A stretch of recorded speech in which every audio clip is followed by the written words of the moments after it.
Good Morning Business, le grand entretien. Et à 8h20, c'est Jean-Michel Blanquer, ancien ministre de l'Éducation nationale et désormais président de Terra Academia, qui est notre invité. Bonjour. Bonjour. Alors Jean-Michel Blanquer, quelle idée de devenir patron d'école, mais une école un peu particulière, une école de la transformation écologique, une école d'ailleurs à but non lucratif, une sorte d'association, vraiment une vocation un peu RSE, c'est très à la mode en ce moment, mais justement de former 60 000 étudiants, c'est ça l'objectif total ? Oui, notre objectif d'ici à 2030, c'est de former 60 000 personnes à la transformation écologique, dans des métiers qui souvent vont être des métiers très techniques, et de sensibiliser en plus 100 000 autres, des jeunes notamment, pour qu'ils aillent vers les métiers dont on a besoin aujourd'hui, notamment pour la réindustrialisation verte de la France. Mais alors, expliquez-moi, parce que du coup, ça veut dire que former 60 000 personnes, ça demande énormément de moyens. Est-ce que vous allez tout faire vous-même, ou est-ce que vous allez peut-être fédérer, par exemple, tout ce qui existe en France, puis rajouter des morceaux ? On fait les choses avec, à chaque fois. C'est juste parce que c'est une institution qui est à la fois une école, mais aussi un accélérateur de la transformation écologique sur un territoire. Donc, par exemple, notre premier campus, nous venons de l'ouvrir à Arras. Et donc là, nous faisons d'abord un diagnostic de la transformation écologique du territoire.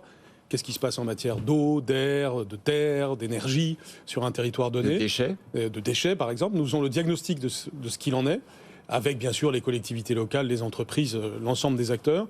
Nous regardons les compétences qui sont présentes sur le territoire pour faire face à cette situation écologique et les compétences qui seraient nécessaires. Il y a toujours évidemment un delta. Et notre travail, c'est avec les acteurs locaux, et notamment les institutions de formation, eh bien, ensemble, avoir un programme de formation très ambitieux pour accélérer la transformation écologique de ce territoire. Et ça va des métiers les plus techniques aux métiers les plus stratégiques. Alors justement, j'entends déjà vos détracteurs, parce que quand je regarde la raison d'être de l'école, vous dites, ou ce que vous avez dit vous dites, il faut qu'on regarde ce qui existe en termes de formation présente et ce que veulent les entreprises, et nous on va compléter. Donc on va vous dire, alors en fait vous faites une école pour les besoins des entreprises. Ce qui n'est pas une phrase épouvantable. Non, surtout ici. Il n'y a vraiment aucun problème avec cette phrase. Il est tout à fait normal d'aller regarder les besoins. Et les besoins, par définition, les entreprises, elles aussi, elles cherchent à répondre à des besoins de la société. Et en répondant aux besoins des entreprises, on répond aux besoins de la société. Donc nous allons à chaque fois être dans un jeu qui est gagnant-gagnant avec tout le monde, puisque c'est comment ensemble on va plus vite. De toutes les façons, il y a de tels enjeux de la transformation écologique. Vous savez qu'il y a 400 000 emplois au moins qui vont être créés au cours des prochaines années par la transformation écologique, de façon directe. Mais en réalité, il y a 8 millions d'emplois qui sont touchés par l'évolution des compétences liées à la transformation écologique. Ça touche tous les secteurs. Il y a évidemment certains qui sont particulièrement touchés, comme l'énergie, le bâtiment, par exemple. Bien, tout ça, ça a besoin d'accompagnement, de formation. Et en réalité, le premier moteur de la transformation écologique, c'est la formation. Il faut que nous soyons compétents sur ces sujets. Alors, comment vous allez financer cette école ? Alors, j'ai vu qu'évidemment, il y a Veolia qui vous accompagne dès le départ, mais aussi EDF, ADO, Leroy Merlin, Dassault Systèmes également, qui sont parties prenantes.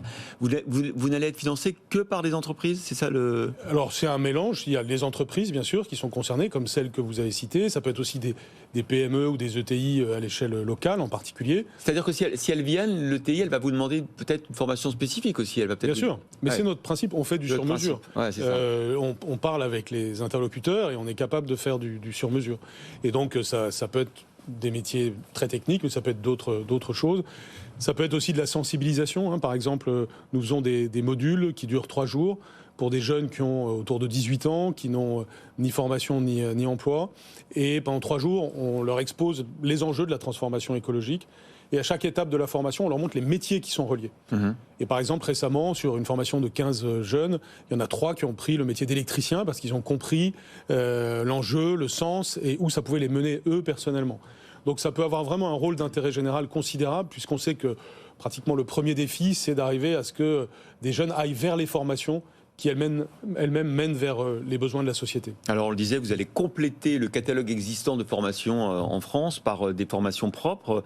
Vous parlez d'un bachelor de la transformation écologique à l'horizon 2025, c'est-à-dire demain. Vous dites que ça ne sera pas cher. Ça veut dire quoi, pas cher ? Certaines de nos formations sont même gratuites. Celle dont je viens de parler, par exemple, est gratuite. D'autres sont payantes. Chaque fois, c'est un cas particulier. Pour le bachelor, ce sera sans doute parmi les moins chers qui existent sur le marché.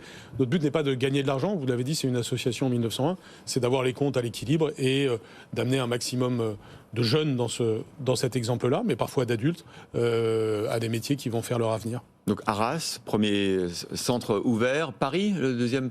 Oui, à Paris, on va ouvrir donc un campus dans le 18e arrondissement. D'accord. Et puis, nous allons ouvrir ensuite en Normandie.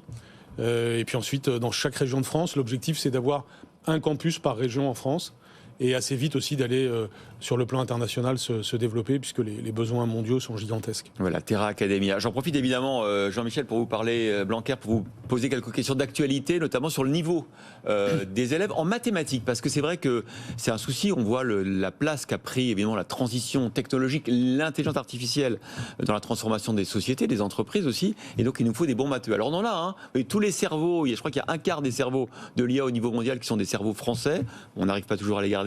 Ça, c'est un autre problème. Mais quand on regarde le niveau, le classement PISA de décembre 2023, la France dégringole un peu plus encore que les autres en maths. Moi, je pensais qu'avec ce que vous aviez fait, le doublement des classes, etc., l'idée, c'était quand même d'augmenter le niveau des élèves. On vous reproche aussi parfois d'avoir arrêté l'enseignement des maths obligatoire. Quel bilan vous faites de votre propre bilan, finalement? Il s'est dit, j'en profite pour dire beaucoup de choses très fausses sur ces questions. D'abord, vous avez raison d'évoquer notre stratégie pour l'école primaire. En aucun cas, elle ne peut se voir dans PISA, puisque PISA, c'est pour les élèves de 15 ans. Mais dans une autre étude internationale qui s'appelle PEARLS, qui, elle, porte sur le niveau en français, mais bientôt, il y en aura une qui s'appelle TIMSS, sur le niveau en mathématiques, vous verrez que, vous pouvez voir déjà pour certaines choses, que la France, au contraire, s'agissant du niveau des élèves de 8 ans ou 10 ans, est en train de rebondir. Donc, il faudra attendre le PISA dans 5 ans, quoi.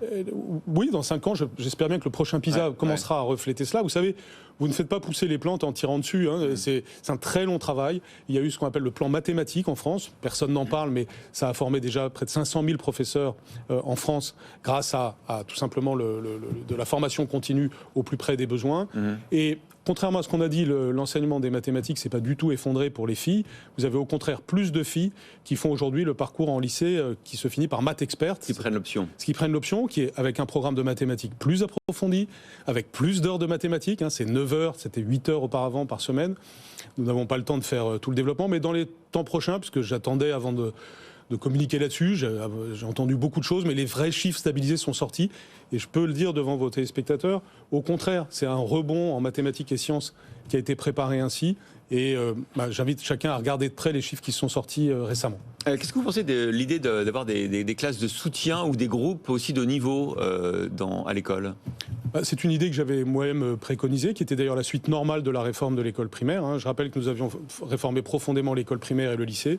Au collège, nous avons fait l'opération Devoir fait de 2017 à 2022 et la suite naturelle, c'était cette adaptation. Donc après, tout est dans la façon de faire. Il faut d'abord qu'il y ait les moyens humains de le faire, ce qui n'est pas toujours facile. Il ne faut pas stigmatiser les élèves aussi. Et puis il ne faut certainement pas aboutir à une stigmatisation, mais à tirer tout le monde vers le haut. Tirer tout le monde vers le haut, c'est avoir de la souplesse dans l'appartenance à ces groupes. Donc c'est en aucun cas des classes de niveau, mais c'est des groupes, on les appelle comme on veut, de niveau ou de besoin, mais en tout cas qui permettent à chacun de circuler d'un endroit à l'autre pour sans arrêt aller vers le meilleur de lui-même. C'est bien le but de l'école que de tirer tout le monde vers le haut.